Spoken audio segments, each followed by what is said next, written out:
Alta Profit, assurance vie, retraite, immobilier, le meilleur de l'épargne en ligne depuis plus de 20 ans. Le Conseil en Plus présente Sud Radio, les incontournables de la gestion de patrimoine, Thomas Binet. Nous nous retrouvons comme tous les jeudis soirs avec notre consultante Catherine Baudenot, directrice marketing, offre et communication chez Alta Profit pour parler gestion de patrimoine. Bonjour Catherine. Bonjour Thomas. Catherine, aujourd'hui on revient sur le sujet de l'épargne retraite et on va s'adresser à tous ceux qui ont déjà un contrat d'épargne retraite. Pour ceux qui ont gardé d'ailleurs un contrat ancien comme les PERP, plan d'épargne retraite populaire, ou les contrats Madelin, faut-il le transformer en PER, le plan d'épargne retraite nouvelle génération? Et pour ceux qui ont déjà un PER dont ils ne sont pas satisfaits, que peuvent-ils faire? Commençons Catherine, si vous le voulez bien, par ceux qui ont un ancien contrat. Faut-il le garder ou le transformer? La loi Pacte de 2019 a créé le PER, le plan épargne retraite. Donc c'est ce qu'on appelle les contrats nouvelle génération. Ce contrat est plus souple et plus lisible que les anciens dispositifs comme le PERP et le Madelin. Donc aujourd'hui, si vous souscrivez un contrat épargne retraite, ce sera forcément un PER. Les autres n'existent plus.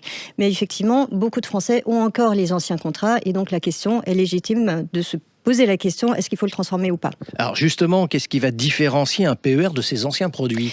Le PER présente plusieurs avantages concrets. Le premier, c'est plus de souplesse au niveau de la sortie, puisque vous allez pouvoir sortir à la fois en rente ou en capital, ou un mix des deux. Ensuite, il y a un cas de sortie anticipée qui a été rajouté, qui est important, c'est celui de l'achat de la résidence principale. Ce n'était pas le cas sur le PERP et ce n'était pas le cas sur le Madelin. Et enfin, en général, les contrats plus modernes présentent plus de possibilités en termes d'offres financières avec des supports d'investissement plus diversifiés et plus modernes. Mais du coup, Catherine, est-ce qu'il vaut mieux quand même transformer systématiquement ces anciens contrats vers un PER? Pas forcément. Et en fait, il faut regarder au cas par cas.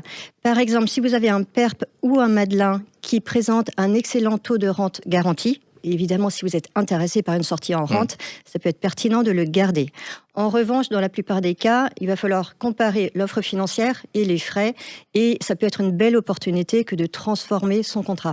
Alors, est-ce qu'il y a un impact fiscal à transformer son ancien contrat vers un PER, on continue vers ces transformations? Oui, non. Alors, le transfert est neutre fiscalement.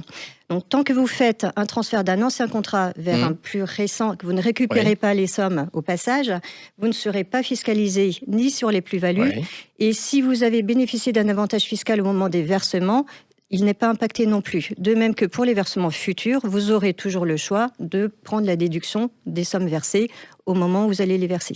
Mais pour ceux, Catherine, qui ont déjà un PER nouvelle génération, que peuvent-ils faire s'ils n'en sont pas satisfaits? Non, le PER est un contrat qu'on peut transférer beaucoup plus facilement qu'une assurance vie.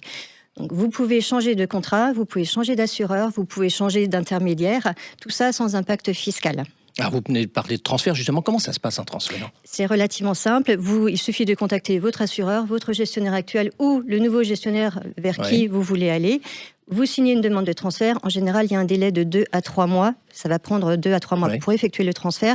Il faut savoir qu'il peut y avoir des frais. Alors les frais sont plafonnés à 1% des sommes transférées si le contrat a moins de 5 ans et il n'y a plus de frais au-delà de 5 ans. Mais il faut bien comparer les conditions qui seront appliquées. Alors si on se résume un instant, quand même, ça laisse entendre qu'un contrat retraite étant un contrat qui dure très longtemps, il ne faut pas rester passif, notamment si on a un contrat ancienne génération. J'ai bien compris? Et exactement. Et il faut faire un diagnostic complet, il faut comparer les performances, les frais, les garanties, les différentes options de sortie. En tout cas, la transformation d'un vieux contrat en nouveau PER est possible et prévu par la loi, de même que des transferts d'un PER vers un autre. Merci Catherine. Et on vous retrouve jeudi prochain pour un autre numéro d'Oser Investir, les incontournables de la gestion de patrimoine. Et pour ce qui me concerne, je vous donne rendez-vous dès dimanche matin à 9h30 dans la matinale week-end.